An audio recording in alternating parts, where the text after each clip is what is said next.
No final do século VIII, uma onda de violência aterrorizou os moradores da costa norte da Europa. Ataques vikings. Eles saqueavam e matavam, e a cada ataque os rumores aumentavam. Foi como se as portas do inferno tivessem sido abertas. Seus líderes foram lendas vivas. Ivar, o Sem Ossos, Eric, o Vermelho, e Harold, o Dente Azul. Homens cuja fama veio da brutalidade. Nossos pesquisadores vão investigar o mundo em que viveram e revelar uma imagem de uma cultura sangrenta, mas muito avançada.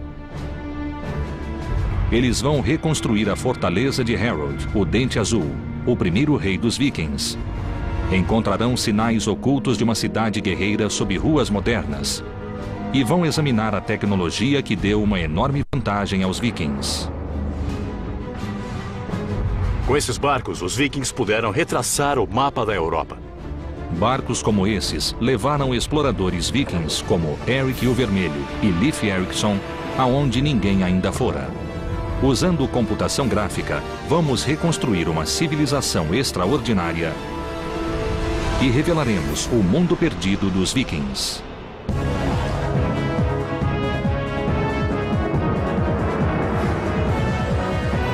Mundos Perdidos, os vikings. Assassinos, bandidos, bárbaros, pagãos. Embora a cultura viking tenha morrido há mais de 1000 anos, sua reputação permanece. Os pesquisadores Jonathan Foyle e Helena Hemmerle querem descobrir a verdade sobre esses guerreiros e seu mundo.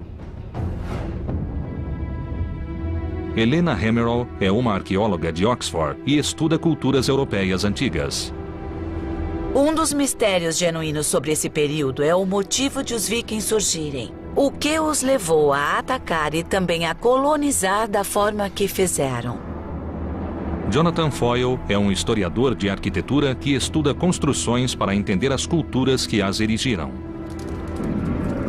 Parte da experiência viking é viver com materiais brutos, a terra e o fogo, o vento e a água. Eles viviam em integração com os elementos. Os historiadores sabem a data de início da campanha viking de terror, 793 d.C. Tudo começou com um ato de sacrilégio.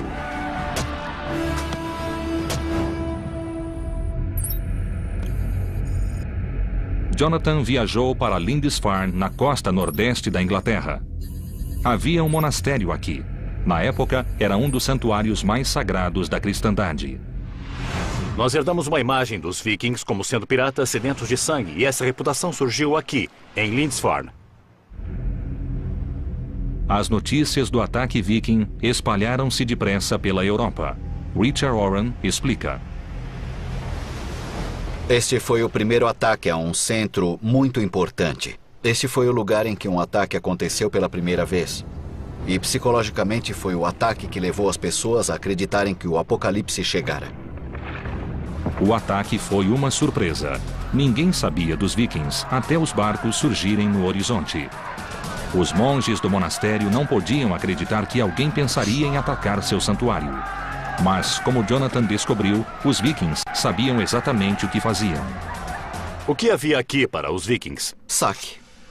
Objetos valiosos, pequenos objetos de metal e coisas assim. Mas eles também queriam escravos, que eram uma cara mercadoria. O mosteiro era famoso pelas relíquias e tesouros. Sua única proteção era a fé.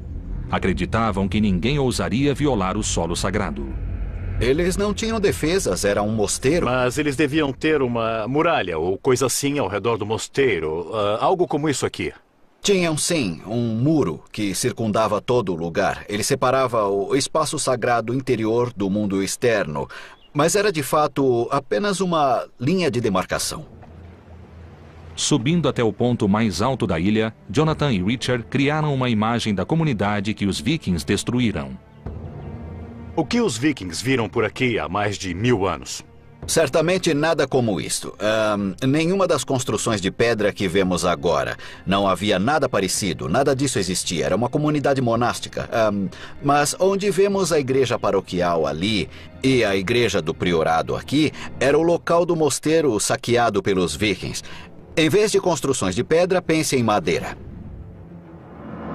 As estruturas simples de madeira de Lindisfarne eram assim em 793.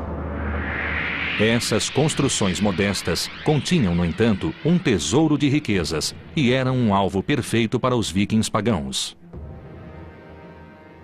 Este lugar era muito mal defendido, feito de material inflamável, e não seria difícil para os vikings chegarem em alguns barcos e destruírem todo o mosteiro. De modo algum. Não havia nada aqui que resistisse a eles, e se quisessem destruir, podiam apagar esse lugar da face da terra. Os ataques vikings eram rápidos. Eles chegavam de surpresa, atacavam, matavam, saqueavam e queimavam. Lindisfarne ficou em chamas, criando um padrão para os ataques vikings. O monge Alcuin, que estava na corte do imperador na Europa, escreveu cartas de condolência. Ele soubera das coisas terríveis que aconteceram aqui e, basicamente, elas foram colocadas por escrito e isso as marcou para sempre como um grande evento. E o que eles pensaram sobre esses estranhos cabeludos que provocaram tantos danos? Devem ter ficado atônitos. Basicamente, eles o consideraram como as tropas do anticristo. Esse era um exército pagão que matava homens de Deus. Eram totalmente bárbaros, assassinos cruéis e sanguinários. O ataque a Lindisfarne foi o primeiro de muitos. Mas de onde vinham os vikings? Para onde levavam os despojos? A arqueóloga Helena Hammerl foi a Estocolmo, na Suécia, na trilha das relíquias cristãs saqueadas em Lindisfarne. Ela queria informações sobre a terra dos vikings e sobre sua cultura. No Museu Nacional, Helena encontrou-se com o curador Kent Anderson para ver as peças.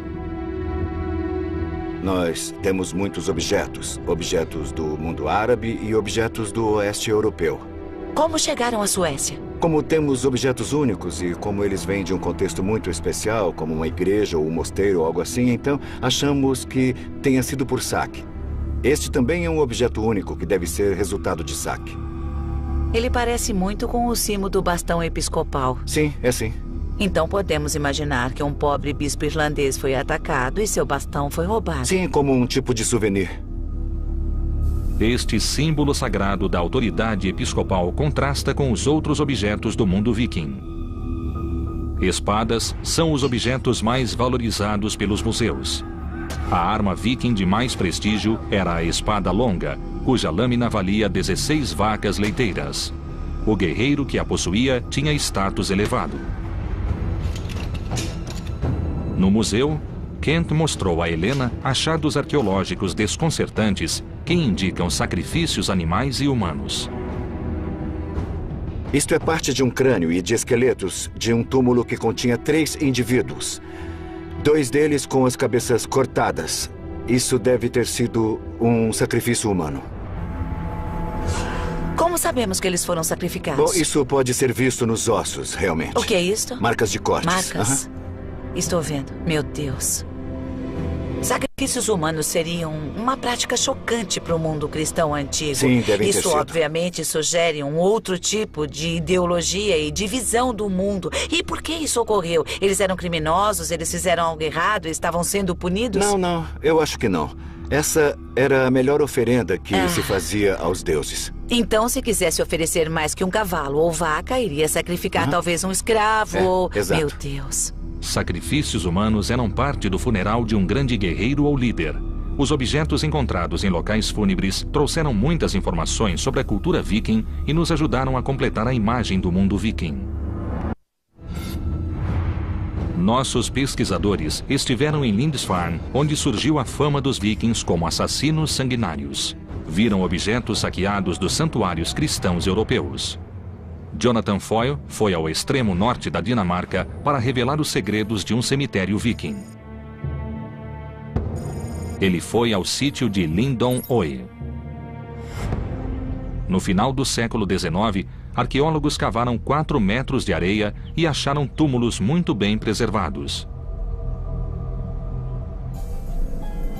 O especialista local, Lars Christian Norba, foi o guia. Lars, este é um sítio impressionante, não é? Fica no alto de uma colina, e então é o lugar perfeito para ser enterrado.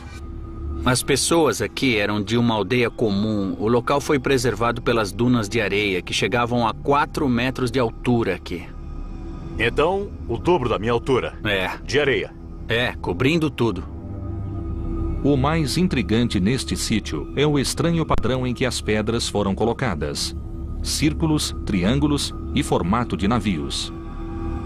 Essas pedras parecem um amontoado à primeira vista. É como se fosse Stonehenge, mas elas têm uma ordem, não tem? O triângulo é um homem, as formas redondas são mulheres e os barcos também são homens. E é claro que sabemos isso pelos artefatos que estavam com eles nos túmulos. Aqui tem a forma de um barco. Essa aqui é muito grande, não é? Se eu estivesse enterrado aqui, acho que não iria ocupar tanto espaço. Não, você seria cremado e ocuparia menos espaço do que agora. A pira funeral viking era uma plataforma de madeira sobre 4 postes com o cadáver no alto. Embaixo dela eram colocados galhos sobre suportes de madeira. A estrutura queimava com um calor intenso. Depois da cremação, os restos calcinados e as oferendas aos deuses eram enterrados e circundados com pedras. Em Estocolmo, Helena examinou algumas oferendas achadas em túmulos vikings. Uma delas é inesperada. O que mais temos aqui? Bom, nós temos alguns broches e também temos o Buda. Um Buda? Eu não esperaria encontrar um Buda na Suécia. O que ele faz aqui? Este é um achado muito raro. Foi produzido no norte da Índia e deve ter sido vendido. Os túmulos vikings têm itens de locais tão distantes quanto a América do Norte e a Índia. Como não há evidências históricas de ataques vikings a esses locais, os objetos devem ter chegado à Escandinávia por comércio. Parece que a rede de comércio viking cruzava o mundo. E isso sugere que eram mais sofisticados do que se supõe. Para saber mais, Helena Hemmerl foi até a ilha de Björkö, onde existiu Birka, uma cidade viking. 1200 anos atrás, ela era um importante porto na costa do Báltico. Helena encontrou Björn Ambrosiani, diretor do projeto Birka e um dos maiores estudiosos dos vikings. Esta área tem clima úmido e as estruturas de madeira da cidade apodreceram há tempos, mas cobriam uma área equivalente a 30 campos de futebol. Usando as evidências arqueológicas, Björn reconstruiu uma delas. Então, esta é a área de armazenagem, ou área de trabalho, e aqui dentro temos o espaço de moradia com uma fornalha no chão e depois os bancos em que as pessoas dormiam, trabalhavam e viviam por meses a cada ano durante o inverno. E quantas pessoas viviam aqui? De 6 a 8 indivíduos. Embora de aparência simples, essas casas eram revestidas com peles, lãs e tecidos, tornando possível a seus ocupantes suportar temperaturas abaixo de 0. Os artefatos encontrados em Birka mostram um lado oculto dos vikings, sua habilidade como artesãos. Que tipo de evidências vocês têm do trabalho com bronze? Que tipo de materiais acharam? Temos cerca de 25 mil peças como esta. Certo, temos uma peça de cerâmica queimada com alguns desenhos. Isso parece ter sido usado para fazer um belo broche de bronze ou um par de broches que uma mulher usaria em suas roupas do dia a dia. O número de moldes e de objetos de bronze encontrados em Birka sugere que as joias não eram feitas só para uso local, mas também para comércio. As rotas comerciais de Birka chegavam à Rússia e a toda a Europa. Alcançavam o Oriente Médio, Índia e China. Birka era um centro internacional. O sucesso de Birka trouxe problemas, e é claro que eles precisavam de defesas. Estes são grandes montes de terra com um espaço no meio. O que é isso que vemos? São os muros da cidade, e este é um dos portões. E em cima disto havia uma paliçada de madeira e existem traços dela. E isso fazia parte das defesas da cidade. As defesas circundavam uma área de mais de 445 mil metros quadrados e indicam um equívoco atual sobre a cultura viking, pois os muros de Birka foram construídos para bloquear os homens que os moradores chamavam de vikings. Birka era muito bem defendida. Era assim. Mas por que os vikings precisavam se defender de outros vikings? Esta não era uma cidade viking, era uma cidade da época dos vikings. Os vikings eram piratas do mar que saqueavam outros vikings. O nome viking foi atribuído a uma civilização, mas originalmente se referia às ações de poucos. Agir como viking significava atacar. Então não devíamos nos referir aos moradores de Birka como vikings, e sim como comerciantes bastante pacíficos. Realmente parece que os vikings eram apenas essa elite militar que se parece um pouco com a máfia. Isso mesmo. Como o maior e mais rico centro comercial da Escandinávia, Birka era bem defendida e permaneceu próspera por 200 anos. A cidade repelia um ataque após o outro. Seu declínio foi lento. O nível do mar baixou e o porto deixou de ser navegável. Os navios essenciais para o comércio não podiam mais alcançá-la e Birka foi abandonada. Nossos pesquisadores estão na Escandinávia em busca do mundo perdido dos vikings. Visitaram a cidade comercial de Birka e descobriram que os vikings eram gangues de saqueadores que constituíam apenas uma pequena parcela da população escandinava. Os atos de alguns definiram a história de toda a população. Os pesquisadores investigaram a tecnologia que tornou possível a era viking, o barco viking. Esses barcos revolucionários levaram os vikings mais longe para o oeste do que qualquer outro europeu antes deles. Perto da Escandinávia, os barcos eram uma arma que provocava morte e destruição.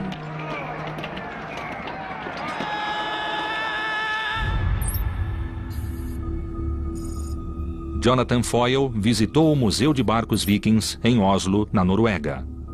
Ele queria ver o barco Oseberg, encontrado em um sepulcro em 1903. Tem 1.100 anos e está 90% intacto. É crucial para os arqueólogos por ser o mais antigo barco viking com um mastro.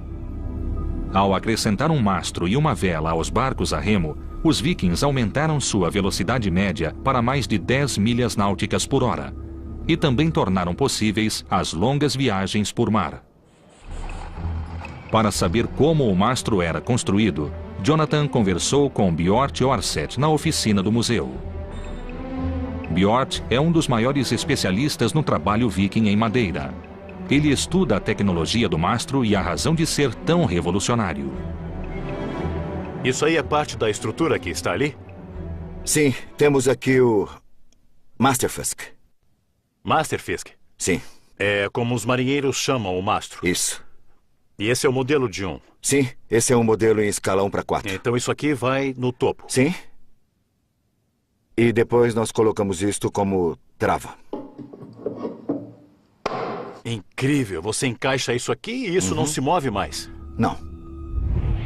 O peixe do mastro, assim chamado por ter forma de peixe, mantinha o mastro no lugar.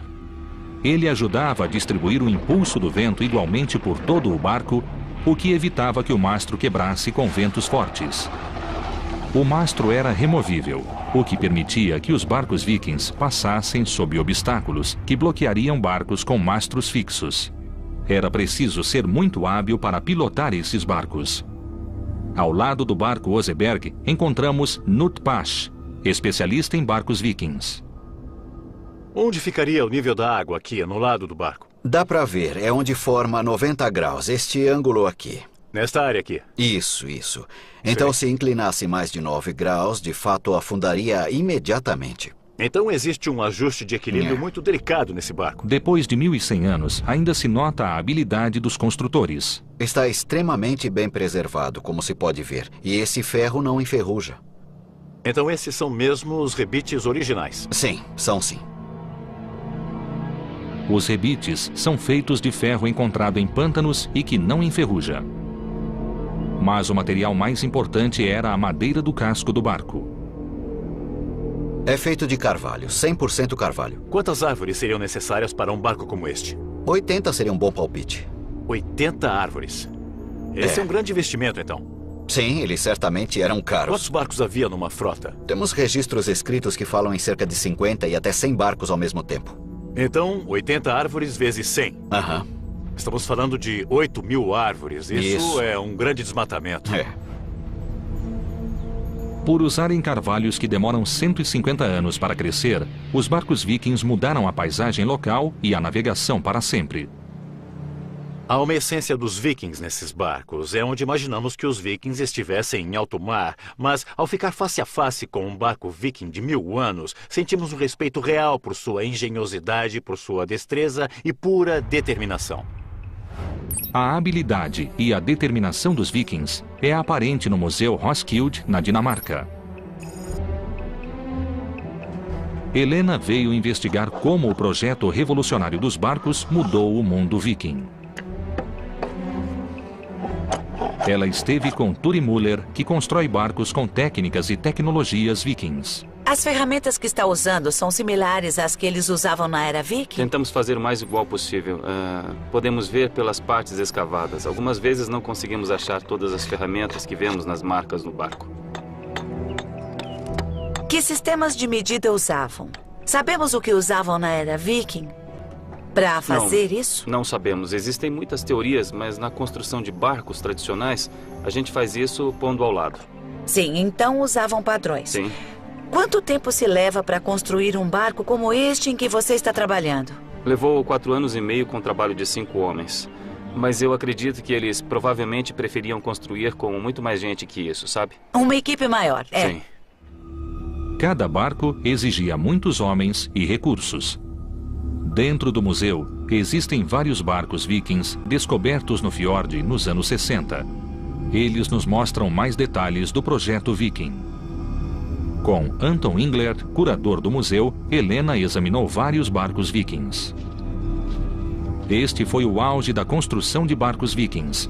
Décadas de experiências produziram uma forma quase perfeita. Este era um verdadeiro barco viking, usado para aplicar a lei? É, um grande escandinavo homem de guerra. Todos os barcos vikings, inclusive o Homem de Guerra, têm as mesmas características.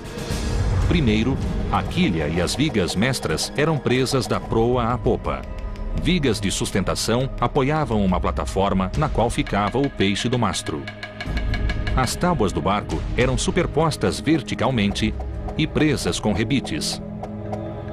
O barco tinha 3,5 metros de largura e 30 de comprimento. Por último vinham os escudos de proteção, os remos, o leme, o mastro, o cordame e a vela. O Homem de Guerra levava de 70 a 80 vikings e sempre havia 60 remando. Seu casco raso tornava possível ir a qualquer lugar. Este barco tinha um casco de não mais de 3 pés ou 1 metro.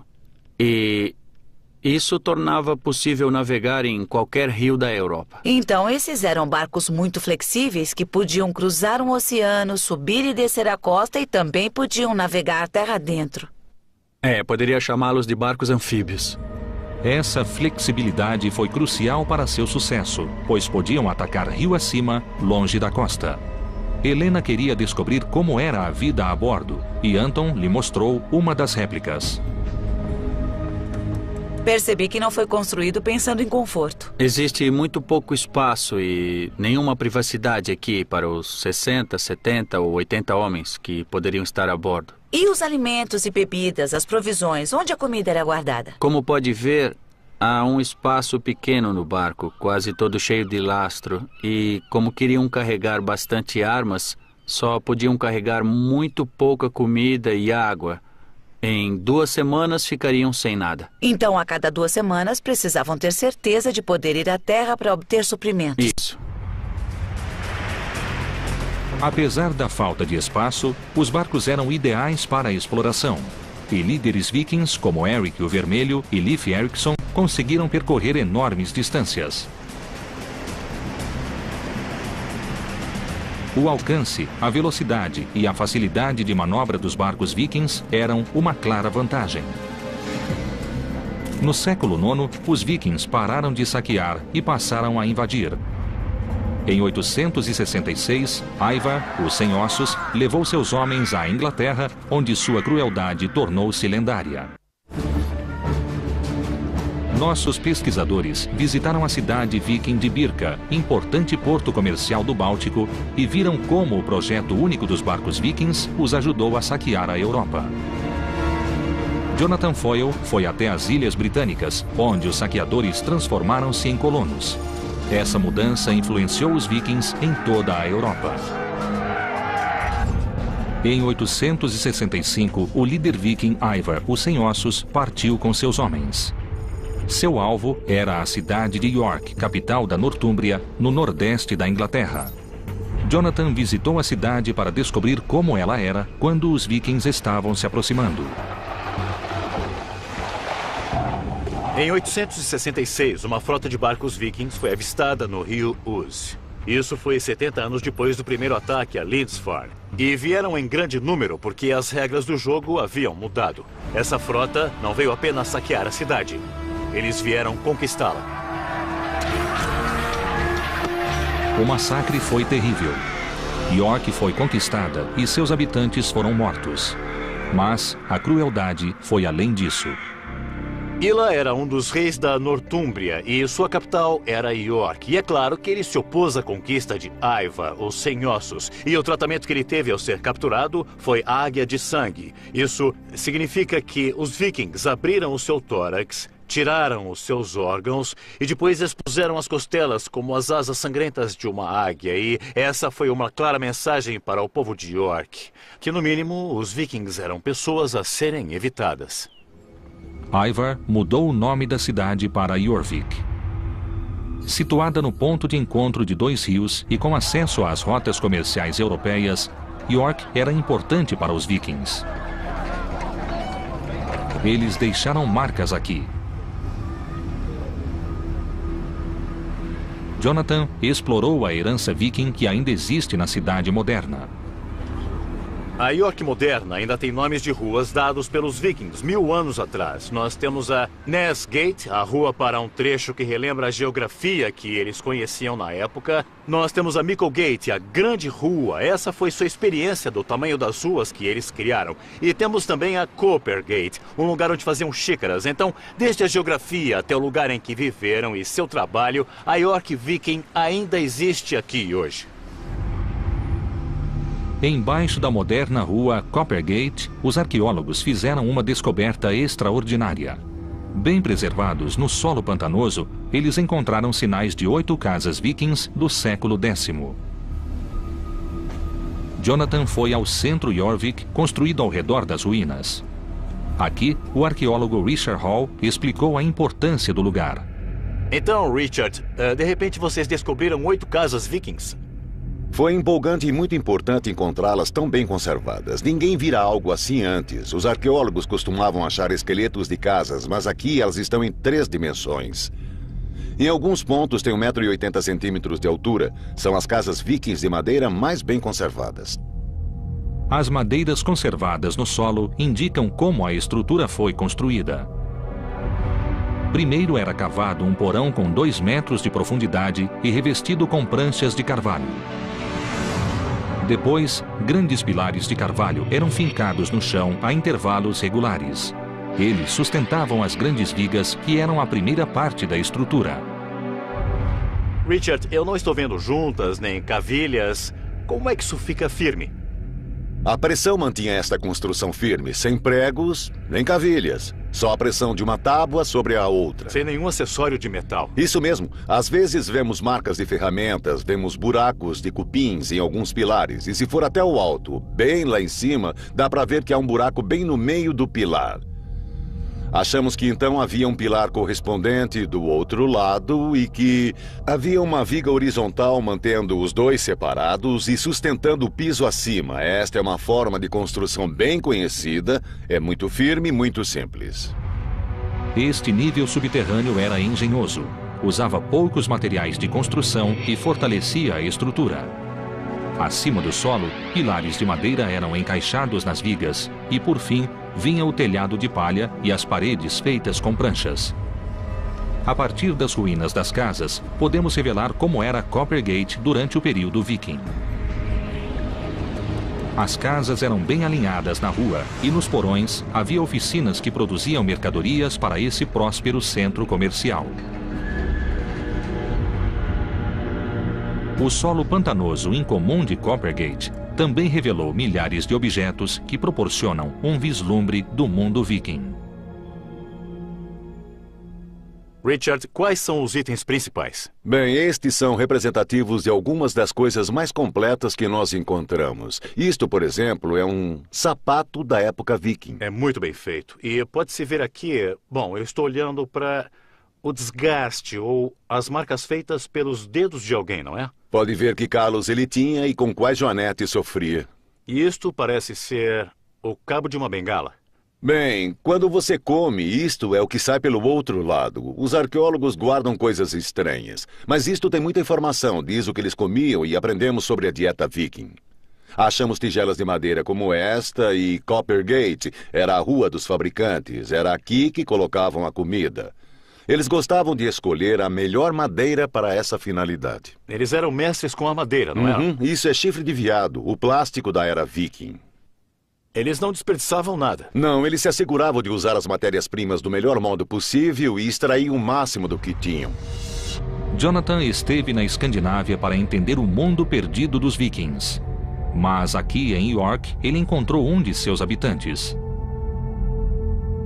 Richard, eu estou finalmente face a face com um viking. Face a face com um habitante de Jorvik 1000 anos atrás. Alguém que teve um triste fim. Se olhar cuidadosamente para o esqueleto, verá que tem diversas marcas causadas por ferimentos de lâminas. Então, achamos que ele morreu em uma batalha.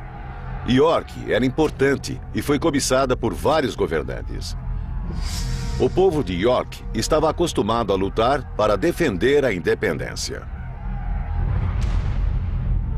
Muitos esqueletos foram encontrados em York com sinais de ferimentos em batalhas, normalmente causados pela alabarda.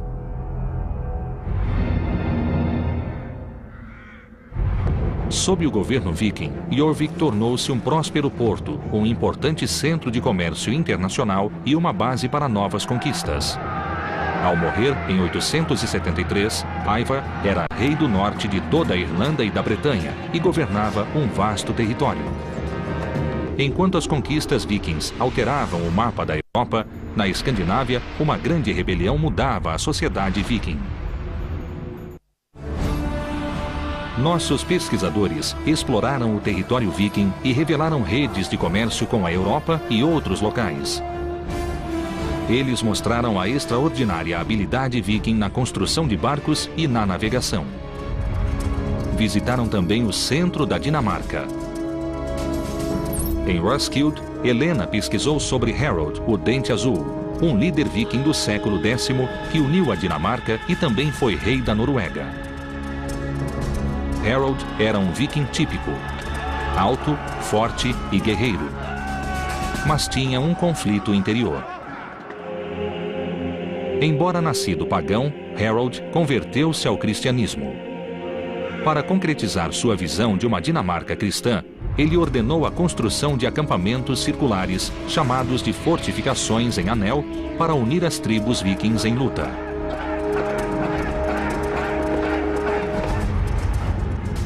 Quatro desses sítios, construídos com precisão geométrica, foram identificados pelos arqueólogos. Helena foi a Trelleborg para investigar como eram construídos. Ela se encontrou com Mads Sterne, especialista na construção das fortificações. A construção foi iniciada em 975. Tudo isso foi parte de uma grande mobilização militar na Dinamarca nessa época. Embora Harold não tenha escrito por que construiu as fortalezas, temos uma boa ideia do que deve tê-lo motivado. Sim. Podemos ver por dentro? Sim, claro. Eles foram para uma das barreiras para ter uma visão melhor do sítio. Em cima da barreira de terra havia uma cerca de madeira. Sim, era assim. Essencialmente... E havia um caminho no alto da barreira. Também era fácil andar ao redor e cruzar os portões. E havia, é claro, pontes para que pudessem mover as forças muito depressa ao redor de toda a fortaleza quando acontecia uma batalha. Agora podemos revelar como essa fortificação era impressionante quando vista de fora. Rodeada por uma paliçada de carvalho com 7 metros de altura, ela era guardada por guerreiros de elite. Acreditamos que havia cerca de 400 a 500 guerreiros aqui. E as famílias de alguns deles provavelmente moravam ali. Acabou sendo não só uma base militar, mas também um tipo de comunidade local. As fortificações em Anel funcionavam como centros regionais de controle e de coleta de impostos e como símbolos do poder de Harold, o Dente Azul. Devia haver fazendeiros que traziam provisões para os guerreiros. A ideia é que o rei e seus homens viajassem de uma fortaleza para outra e quando acabavam os víveres, eles seguiam para a próxima. Então o rei estava literalmente viajando pelo país e consumindo os impostos, praticamente comendo os impostos. Sim, é isso mesmo. A construção dessas fortalezas consumiu muitos recursos. A construção de Trelleborg exigiu o trabalho de centenas de homens durante 6 anos e usou mais de 9.000 carvalhos. Foi necessário muito trabalho, realmente. Devem ter sido uns 1.000 homens trabalhando aqui, pelo menos.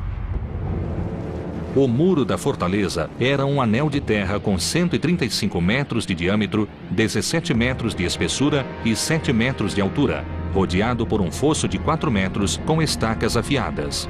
Em cima disso, havia uma paliçada e um caminho. 4 portões permitiam a entrada ao centro do forte, criando um símbolo arquitetônico da cristandade, uma cruz gigantesca. Só havia uma pessoa que poderia ver isso e, na verdade, era Deus no céu.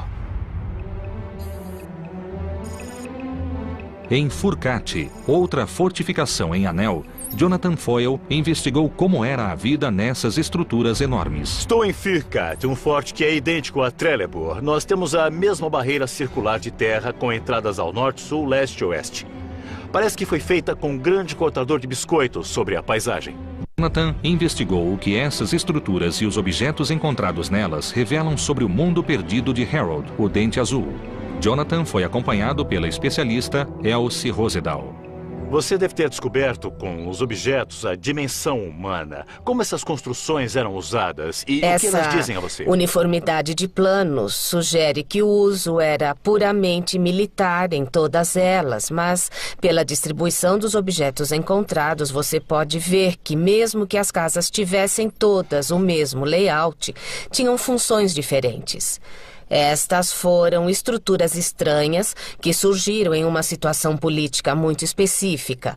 Elas foram construídas e não há nada igual em nenhum lugar. Já procuramos em todo o mundo. Com as descobertas em Furcate, os arqueólogos reconstruíram a aparência das construções que existiam aqui. Com 30 metros de comprimento por 8 de largura e sustentadas por mais de 50 estacas inclinadas, as construções eram o foco da vida. Ao reconstruir uma casa em Furcate, os arqueólogos viram que a construção exigia tanto esforço e conhecimento quanto a construção dos barcos vikings. Mas ainda existem dúvidas sobre seu projeto singular. Eu estou perplexo no limiar deste mundo viking. A sensação dominante por aqui é da madeira. Ela o rodeia, é quase como uma tenda de madeira. Tudo que se vê é madeira ou escuridão. Tudo isto é carvalho sólido. Todas as estacas estão fincadas no solo. Eles eram mestres em tudo que usava madeira, como sabemos pelos barcos. E por que a parede é curva?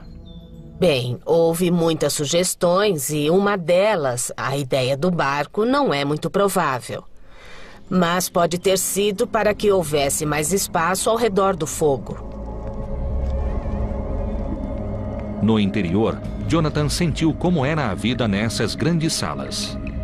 Eu não sei se sou eu, mas eu sinto vontade de ficar o mais perto possível do fogo. Isso reflete o uso da casa no passado? Coisas importantes aconteciam nessas grandes salas, como, por exemplo, apresentações de poesia. Também havia todo tipo de acrobacia e coisas assim. Reconstruindo o plano da fortaleza, como era no reinado de Harold, o Dente Azul, vemos Furcate como uma estrutura monumental projetada para a guerra, mas que também era o foco da comunidade e da sociedade viking durante as épocas de paz. Porém, as fortalezas não sobreviveram ao homem que ordenou sua construção. Vikings pagãos rebeldes, liderados por seu filho, insurgiram-se contra Harold e sitiaram suas fortalezas sagradas. Houve uma revolta liderada por seu filho Ven, o Barba Fendida, e ele foi morto. Depois dessa revolta, o novo governo não se interessou pelas fortalezas e elas foram abandonadas. Então, de fato, são fracassos.